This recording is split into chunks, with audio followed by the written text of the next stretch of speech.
बिस्मिल्लाहिर्रहमानिर्रहीम। इंसान की ज़ात की तामीर के अंदर बहुत सारे अवामिल, बहुत सारी वजूहात और बहुत सारे किरदारों का दखल होता है, लेकिन बहुत बड़ा दखल और किरदार इंसान की ज़ात की तामीर में तालीम का भी है। जो कौम, जो ख़ानदान, जो फ़र्द, जो शख्स तालीम की अहमियत को जान लेता है कि तालीम की तामीर ज़ात में कितनी अहमियत है, तो वो कौम उतना ही उसको ज़्यादा अहमियत देती है, वक़्त देती है। नबी करीम सल्लल्लाहु अलैहि वसल्लम के जब ज़माना आया है, उस वक़्त पैगम्बर अलैहिस्सलाम को अल्लाह ताला ने पहली वही भेजी, इक़रा बिस्मि रब्बिकल्लज़ी ख़लक़। इक़रा से हमारी इस मज़हब का, हमारी मिल्लत का और उम्मत मुस्लिमा का आगाज़ है।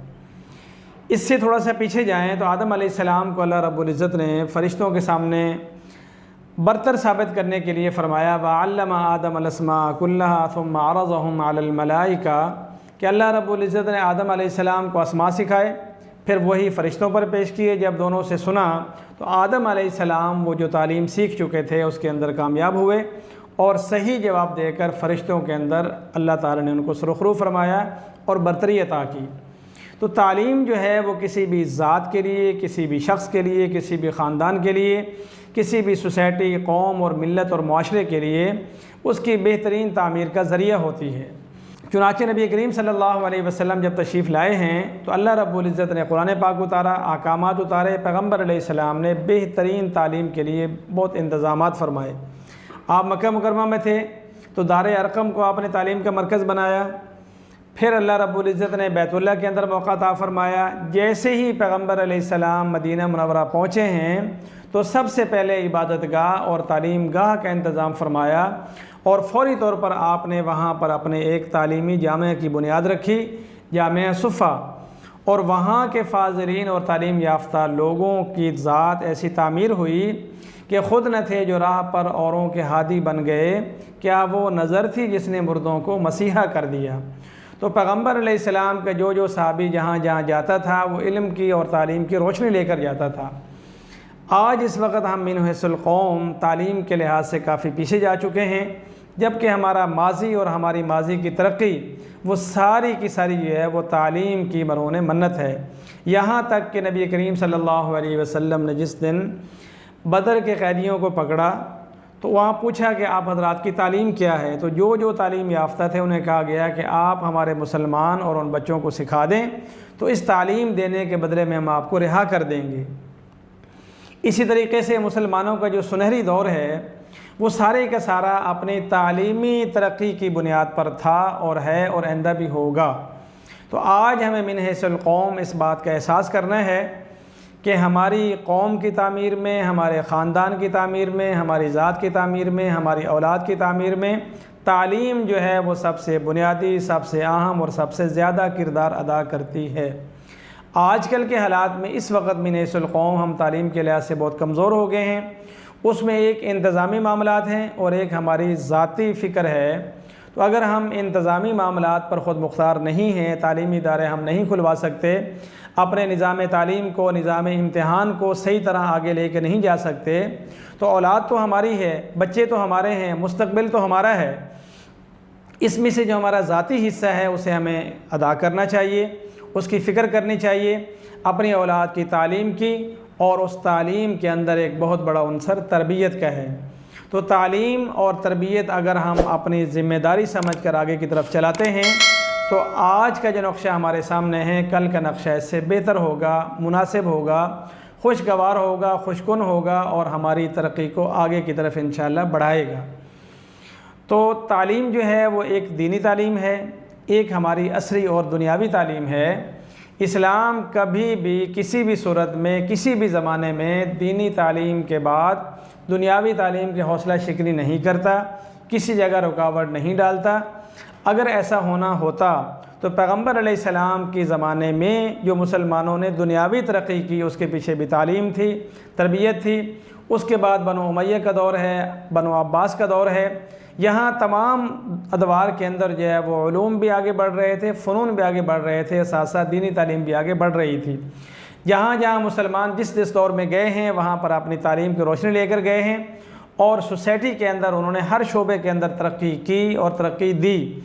यहाँ तक कि यूरोप को भी इस्लाम की तरफ से तालीम की रोशनी मिली। उन्होंने हमसे इल्म लिया, फ़नून लिए, किताबें लीं, माहिरीन लिए, और फिर उस तालीम की बुनियाद पर आज मगरिब जो है वो अपनी तरक्की के उरूज पर है। तो अगर हम मिन हैसुल कौम, बहैसियत ख़ानदान, बहैसियत फ़र्द, बहैसियत माशरा इस बात की अहमियत को जान लेते हैं कि हमारी तरक्की का राज जो है वो तालीम है, वो फ़नी तालीम हो, असरी तालीम हो, दीनी तालीम हो, इसके बग़ैर हम न कभी तरक्की कर सके थे न कर सकते हैं। लिहाजा हमें चाहिए कि हम अपने औलाद की तालीम की फ़िक्र करें, उनके इम्तिहानात की फ़िक्र करें, कोशिश करें कि अपने जीते जी अपनी औलाद को, अपने ख़ानदान को किसी न किसी तौर से तालीम के अंदर आगे लेकर आएँ, ताकि इससे जो अगली नस्ल होगी वो आज की नस्ल से जो है वो तालीम के लिहाज से बेहतर होगी। तो असली तालीम के अंदर फ़नी तालीम भी शामिल है, तिब है, ला है, ये सारी चीज़ें ऐसी हैं कि जो बुनियादी तौर पर इस्लामी तालीमात का हिस्सा हैं। ऐसा नहीं है कि कानून और चीज़ है, शरीयत उससे हटकर है। ये इसी तरीके से ऐसा भी नहीं है कि मुसलमान किसी भी लिहाज से किसी भी फ़न से मुस्तगनी हैं, बल्कि शरीयत के लिहाज से बतौर फ़र्ज़ किफ़ाया मुसलमानों पर उन तमाम उलूम और फ़नून को सीखना और जानना और अपने अमल में लाना ज़रूरी है जो मुसलमानों की किसी भी ज़रूरत के काम आते हों।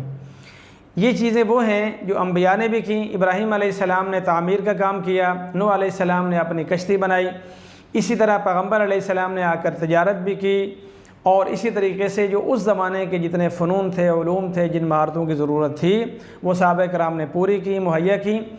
आज अगर फ़र्ज़ करें कि हम अल्लाह के घर बनाने की ज़रूरत हो तो हम वहाँ ये नहीं कहेंगे कि इंजीनियर जो है वो गैर मुस्लिम हो, मिस्त्री गैर मुस्लिम हो, नहीं, इंजीनियर भी मुसलमान होना चाहिए, और वो तब होगा जब इंजीनियर की तालीम सीखेगा।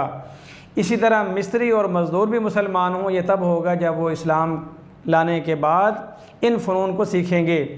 इसी तरह मस्जिद की तामीर के अंदर जो मटेरियल आ रहा है, उस मटेरियल को बनाने वाले जितने भी अफिसर होंगे, जितने कारीगर होंगे, जितने मज़दूर तबका होगा, वो सारा भी मुसलमान होगा।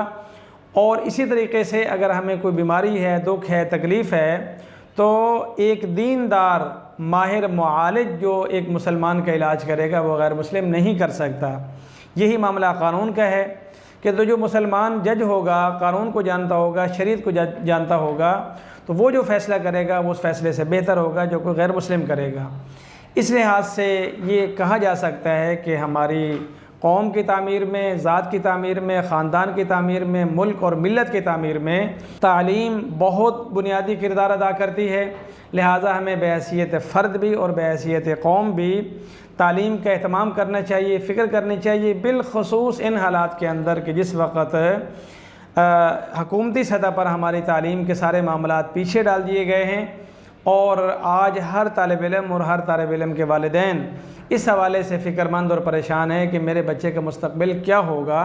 तो इस मरहले पर जो हमारा फ़र्दन करने वाला काम है, जो हमारा किरदार है, हमें उससे अपनी ज़िम्मेदारी से दुगना अदा करना चाहिए, ताकि हमारी ज़िम्मेदारी भी अदा हो और जहाँ खला है, कम बेशी हम उसको पूरा कर लें, ताकि आज की जो ये नस्ल है आने वाले वक्तों में अपनी ज़ात को भी और अपनी कौम और मिल्लत और माशरे को बेहतर अंदाज से तामीर कर सके।